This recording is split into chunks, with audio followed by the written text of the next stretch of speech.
Bismillahirrahmanirrahim. Assalamualaikum warahmatullahi wabarakatuh. Alhamdulillahirrahmanirrahim. Wassalatu wassalamu ala asrafil anbiya'i wal mursalin wa ala alihi wa sahbihi ajma'in. Alhamdulillahirrahmanirrahim. Kita semua panjatkan syukur kepada Allah Subhanahu wa taala yang masih memberikan kesempatan kepada kita untuk terus beribadah sampai saat ini. Tak lupa juga saya berterima kasih banyak kepada Fakultas Syariah dan Hukum Universitas Wali Songo Goizo Asia atas kesempatannya kepada saya untuk ikut berpartisipasi dalam acara ini. Dan pertama-tama izinkan saya memperkenalkan diri saya. Perkenalkan, nama saya Yunitan Faizah dari SMA Kesatrian 1 Semarang. Di sini saya akan membawakan tema yang berjudul Ikhtiar Lahir dan Batin dalam Menghadapi Pandemi. Bicara tentang pandemi saat ini, pandemi ini sudah tersebar di mana-mana. Dan kita tahu bahwa sampai sekarang ini pandemi ini masih banyak sekali ada kabar-kabar duka, ada kabar-kabar yang positif COVID lagi, ada yang isolasi mandiri di rumah selama 14 hari. Lalu gimana sih caranya biar kita itu ikhtiar lahir dan batin dalam menghadapi pandemi ini? Ada 5 cara. Yang pertama yaitu dengan cara berserah diri kepada Allah Subhanahu wa taala. Maksudnya berserah diri kepada Allah Subhanahu wa taala di sini tuh apa sih? Berserah diri itu artinya kita pasrahkan semuanya kepada Allah Subhanahu wa taala. Karena Allah yang berikan wabah ini dan Allah juga yang akan mengangkat wabah ini dari bumi kita.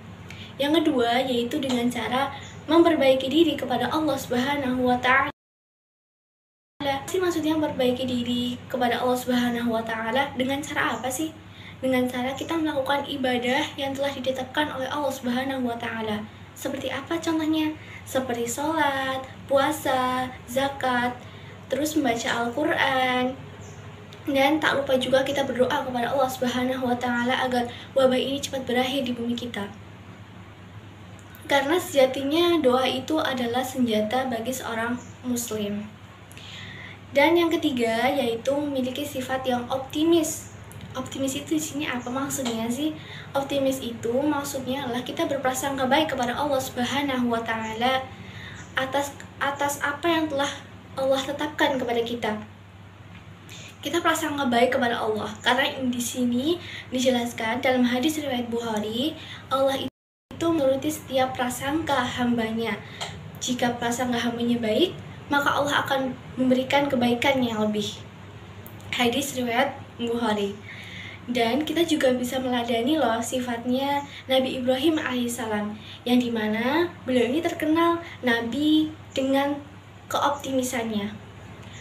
Pada suatu ketika Nabi Ibrahim alaihissalam dan keluarganya itu perjalanan ke Mekah bersama istri dan anaknya yang masih kecil bernama Ismail, masih bayi Ismail itu. Nah, ketika berjalan ke Mekah itu tuh sangat panas.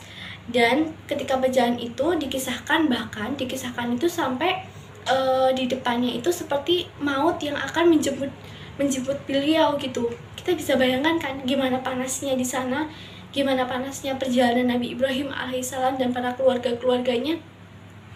Tapi apakah Nabi Ibrahim itu menyerah dengan perjalanan beliau? Tidak, dia sama sekali tidak menyerah.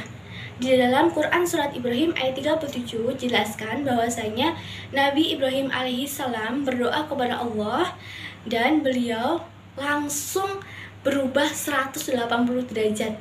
Dari yang tadinya kepanasan bahkan maut sampai di depan mata, langsung berubah 180 derajat loh teman-teman sekalian.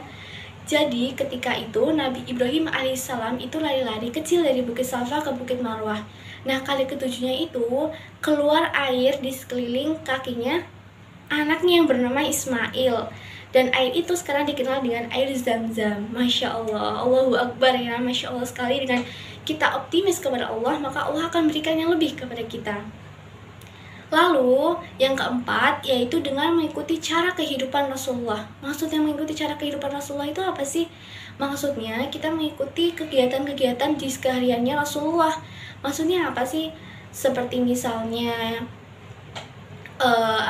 seperti misalnya kita bangun pagi sebelum subuh itu ya, terus gitu kita perlahan-lahan mengikuti cara kehidupan Rasulullah yang kita tahu bahwa Rasulullah SAW ini jarang sakit. Karena apa? Karena pola kehidupannya itu sehat-sehat semuanya teman-teman sekalian. Jadi gimana sih caranya biar kita itu bisa mengikuti cara kehidupan Rasulullah yang Masya Allah, Allahu Akbar, yang sangat luar biasa. Kita bisa kita bisa belajar dari kehidupan Rasulullah SAW. Terus yang kelima itu apa sih? Yang kelima itu dengan mengikuti aturan pemerintah. Aturan pemerintah ini dibuat itu bukan seolah-olah untuk mengekang kita ya teman-teman sekalian. Aturan pemerintah dibuat itu untuk kebaikan kita sendiri. Kita mengikuti aturan pemerintah ini juga semata-mata bukan untuk kita sendiri, bukan untuk keselamatan kita, tapi untuk keselamatan orang banyak teman-teman sekalian.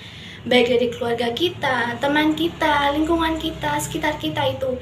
Jadi jika kita sehat, maka semuanya juga akan ikut sehat di lingkungan kita, keluarga kita gitu. Jadi tetap ikuti peraturan pemerintah. Apapun yang pemerintah buat itu pasti demi kebaikan kita sendiri. Dan juga ketika kita melakukan aturan pemerintah itu jangan terpaksa ya. Kalau terpaksa rasanya itu kayak gimana gitu. Jadi melakukan aturan pemerintah itu dengan senang. Kita tahu bahwa aturan pemerintah ini pasti yang terbaik kok buat kita gitu. Itu saja, semoga wabah ini cepat berlalu dan kita bisa beraktivitas seperti biasanya, seperti sedia kala sebelum ada pandemi ini. Saya akhiri, sekian dari saya. Kurang lebihnya saya mohon maaf. Wassalamualaikum warahmatullahi wabarakatuh.